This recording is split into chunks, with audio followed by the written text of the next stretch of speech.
These are definitely the most important things your teachers did not tell you in school. And I hate that, because I think the Western education isn't really interested in mental awareness topics, self-improvement, personal development, all that stuff.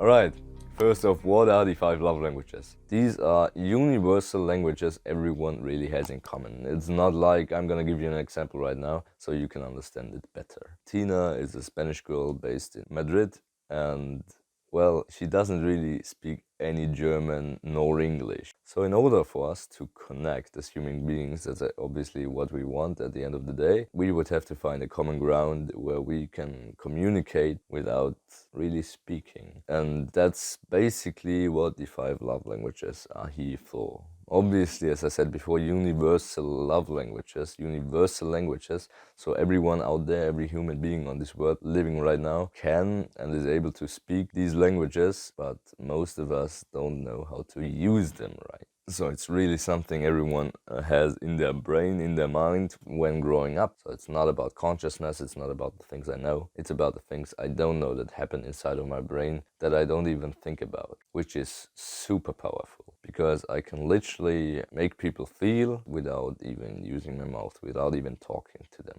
All you guys out there, all you people in happy relationships, this is gonna make your relationship 10 times better if you use the love languages right. So it's really the only language you'll ever have to learn. So the first one to start with, and this is probably also my most important one, I can tell you this right now, because most of us people out there have 2 stronger and 3 weaker love languages. In my case, that's words of affirmation and physical touch, which I'm gonna get into right now. So words of affirmations, the first love language out there, and also one of my most important ones. Words of affirmations, what does it mean? How does it work? Obviously, as the name already suggests, it's really how you communicate with your partner on a deeper level, meaning how do I make them feel loved?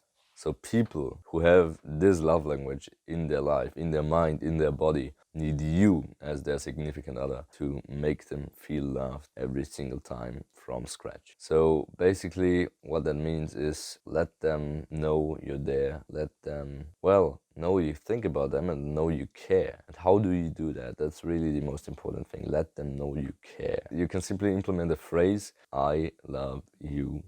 And that's not it, because that would be boring, that would be simple. That's where most people get it wrong. Just saying I love you doesn't really do the deal. It obviously is a nice gesture, but it fades away like passion fades away over time, because if you use it too often, it loses value. What you can do and what you must do to make your partner feel loved, using the phrase I love you because. I love you because you're super organized. I love you because you have your shit together, because you know how to live your life and you know how to achieve great things out there. I love you because.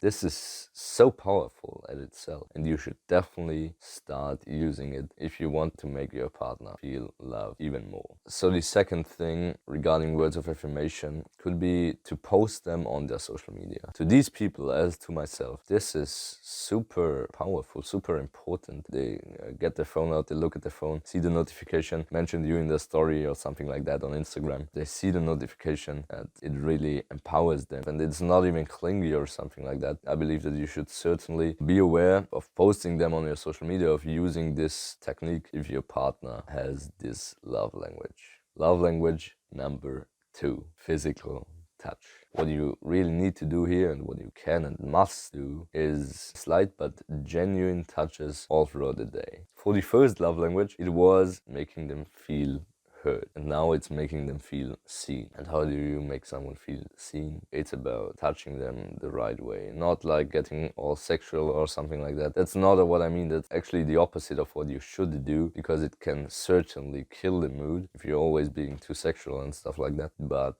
just slight, genuine touches throughout the day would certainly make the day for someone with this love language. So, love language number 3. We keep going at this pace. I like it, I like it, I like it. Gifts, what does it mean? Simple as that. Bouquet of flowers, chocolate, every now and then. Like the things you do on Valentine's Day for your partner in crime. The things you do on Valentine's Day should be the things you do really every week. For them, with them, to them. Make them gifts, make them feel special, make them feel seen, make them feel valued. And you do that by, I mean, obviously money might be a problem for some of you younger guys out there, but if you want to make them feel happy, this is definitely something you want to invest in and buy something you know they really enjoy receiving. It doesn't really matter what you say, it's just the gesture itself that suggests that you think about them, that you value them as your partner, as your significant other, and that alone will definitely make them feel loved once again. So, if you need, take notes. There is a great notes app everyone has on their phone, or take out a pen and paper. Write down the things you know for a fact your significant other is gonna like. Something to eat, something to drink, some other form of present or gift. Make them that gift from time to time. Write down many things they like and, you know, just develop some sort of routine, or just do it randomly. It will definitely do the deal as well. All right, love language number 4. Almost there.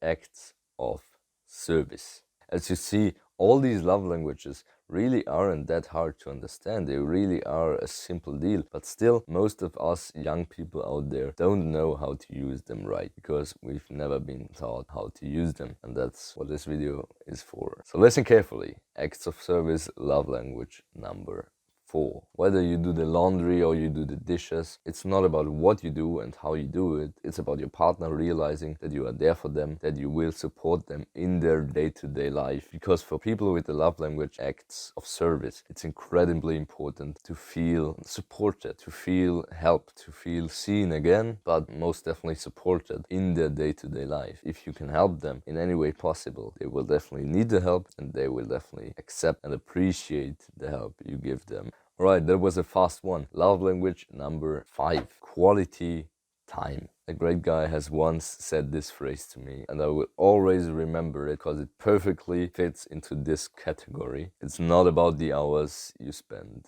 it's about how you spend the hours. And that made me think, wait, that's simple, but do we implement it in our day-to-day life with our partner, with our significant other? We don't really, do we? I've been there too. I've been on that path. Being with a cute girl I dated once, just sitting around, hanging out, watching Netflix all day. It's not fulfilling, is it? It might be fun from time to time, and it's definitely something you can do. Netflix, a date night, why not? Movie night, definitely something you can do. I'm not saying you shouldn't, but all the time, really? Just sitting there, not really doing anything for your love, not really doing anything to improve your love life with your partner, your relationship. Just, you know, sitting there and enjoying some movies and some popcorn or chips doesn't really do the deal, because all of us out there should be aware of the fact that our time is the most valuable thing on this planet, and if you don't do it right, you really are wasting your time. So don't waste your time with your partner. The best thing when it comes to quality time, when it comes to the 5th love language of today's video, the best thing you can do is plan date nights. A simple step, because obviously many of us out there definitely should know about this, but still don't implement it in their day-to-day life. It's a simple step, but unless you don't do it, it's not gonna work. So how can you make the best day, the best night possible, with the most fun, the most excitement, the most joy? Think about what they would like, think about what you would like, try to combine these two, find common ground as always, and see what works, see what makes them feel happy, see what makes you feel happy, and boom, an easy key to long-lasting love. If you can plan your dates, you can plan your relationship. And it's not even about planning your relationship to the ground. You shouldn't do that. Oh my, of course not. But it's about giving, because if you give, you will certainly receive. So what do you have to do now to be able to implement them in your day-to-day life? First of all, find out what your 2 stronger love languages are. For example, you can Google it, or this video might have already given you an idea on which love languages you, well, feel the most. If you already know, that's great. You can easily go to step 2, which I'm gonna get into in a second. If you don't already know, use Google, for example, just type in 5 love languages. If my video didn't help you enough to find out which 2 languages are your primal love languages, it's very important for me that you learn about your 4 love languages. And if you have that settled, you go to step 2, learn about your partner's love languages. Ask them, for example, if they already know what their love languages are. It could be that they know, why not? Or get a feeling about what their languages could be if they don't know. How do they want to be treated? If you open your eyes when you speak to your partner, or if you open your eyes when you live with them and you spend time with them, you will definitely know what their languages are. And I've just given you the resources. I've just given you most of what you'll ever need. Now it's your turn and you'll just have to do it. So ask them about their love languages, try a few different tips to find it out, to filter it out, and then use tips you learned from this video right here to improve your love life, to improve your compassion, the thing that stays over a long period of time and the thing that builds and keeps real love, and make your partner and make yourself feel special, feel valued, feel appreciated, feel safe, feel seen, feel heard, and feel loved all over again.